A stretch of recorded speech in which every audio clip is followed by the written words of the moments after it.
नमस्कार दोस्तों। दोस्तों, मैं आज पहली बार YouTube पे आपके सम्मुख आया हूँ, आपके समक्ष आया हूँ।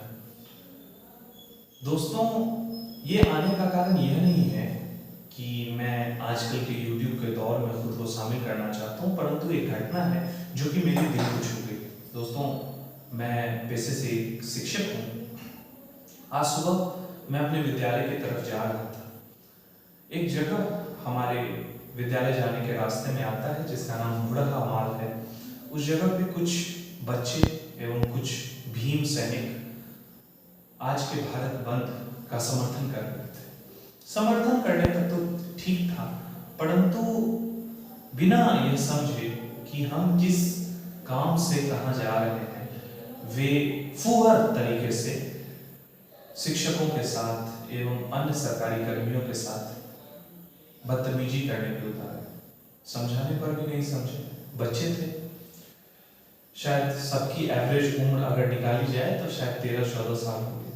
मैं ये पूछता हूँ, मैं उस दल से ये बात पूछता हूँ जिस दल ने ये भारत बंद आयोजित करवाया, कि मान लीजिए कहीं पे कोई स्कर्मिश हो जाता, कहीं पे कोई मार हो जाती, दंगे हो जाते, अगर वो बच्चे मारे जाते तो इसकी जिम्मेदारी कौन लेता?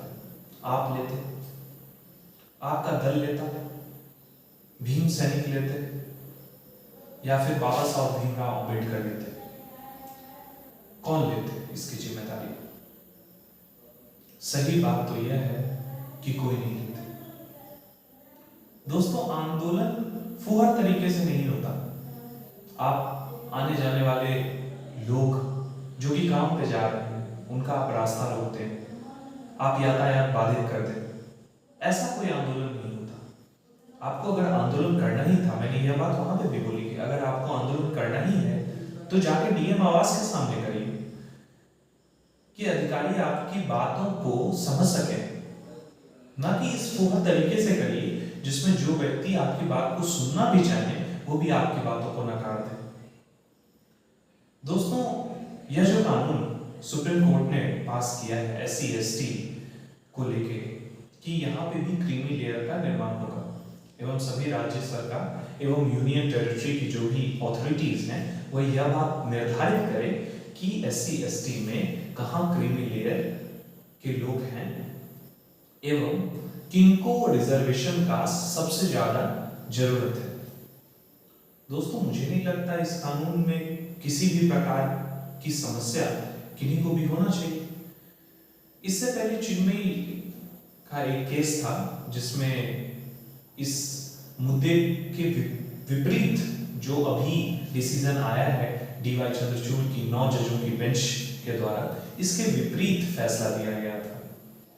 बोला गया था कि SC/ST में सभी जो वर्ग के लोग हैं वो होमोजेनस हैं, उनके बीच कोई क्रीमी एवं नॉन क्रीमी लेयर का जो कॉन्सेप्ट है वो नहीं लाया जा सकता। लेकिन मेरी समझ से तो ये चीज बिल्कुल लाया जा सकता है।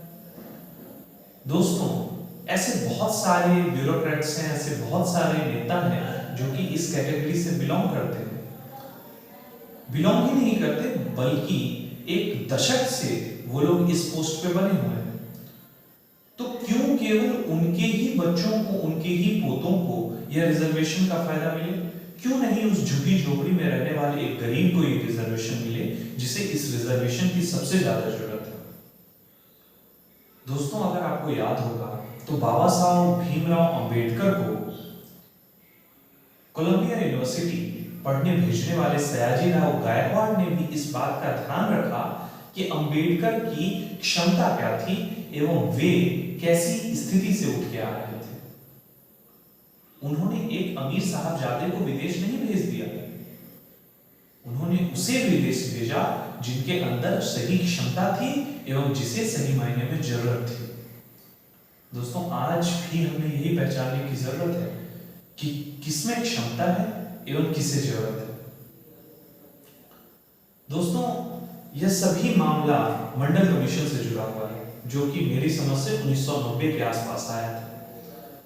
मंडल कमीशन जब आया था जनता पार्टी की सरकार में, तो उसमें दो पैमाने थे। आर्थिक आधार एवं सामाजिक आधार।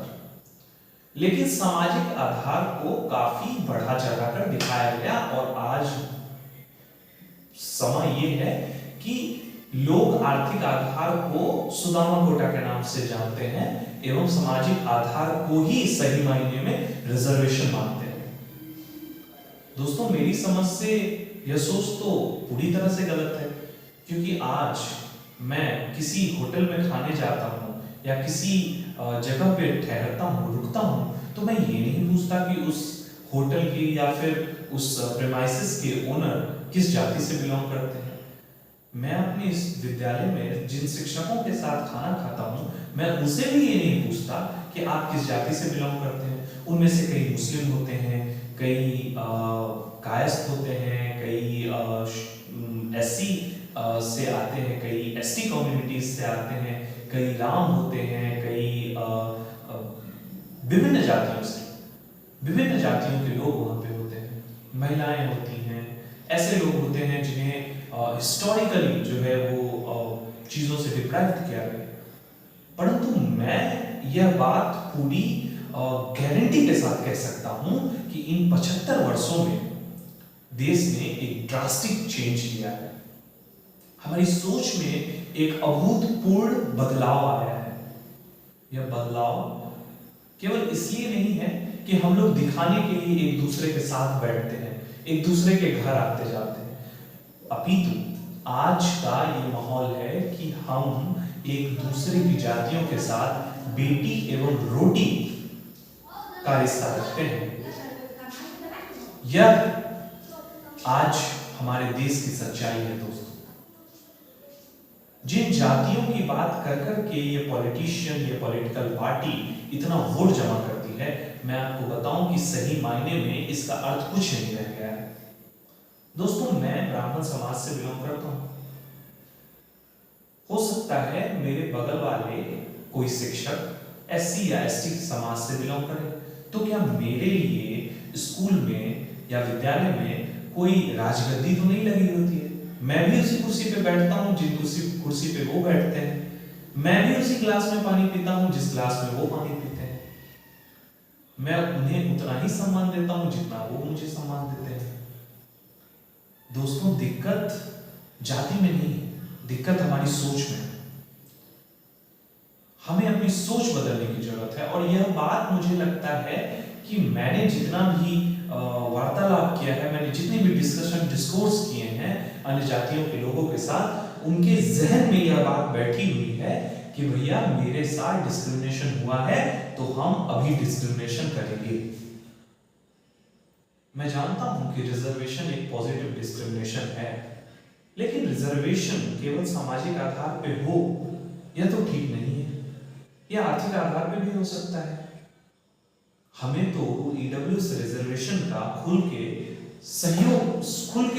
बाहों से उसका स्वागत करना चाहिए कि जनरल कैटेगरी के ऐसे लोग, ऐसे बच्चे जो आज के समय में गरीबी से गुजर रहे हैं, जिनकी आर्थिक आय 8 लाख से कम है, जिनके पास उतनी ज्यादा जमीन नहीं है, उन्हें भी अपॉर्चुनिटी मिले।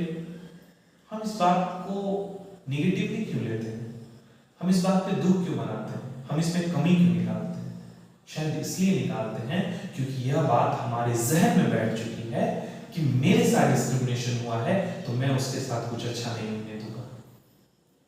दोस्तों, सच पूछिए तो एक गरीब एससी या एसटी या ओबीसी का बच्चा अगर डीएम बनता है तो मुझे उतनी ही खुशी होती है जितनी खुशी एक ब्राह्मण, राजपूत, भूमियार या कायस्थ समाज का बच्चा बनता है तब होती है।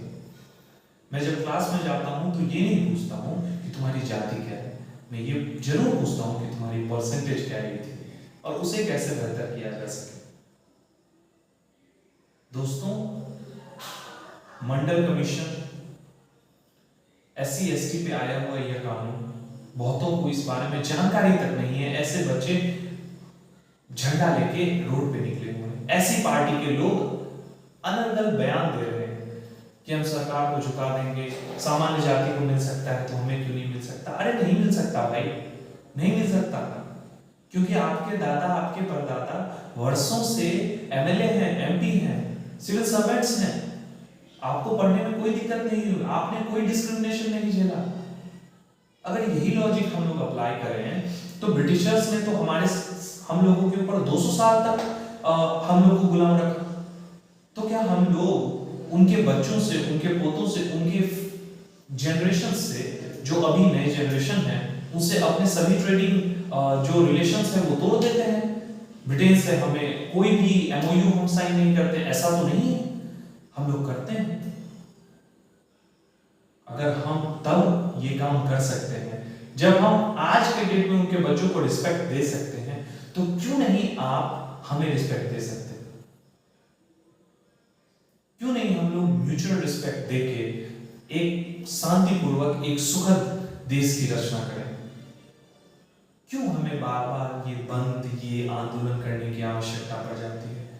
क्यों हम लोग इनसिक्योर हो जाते हैं? दोस्तों, ये देश हमारा है, इसके सभी लोग हमारे हैं।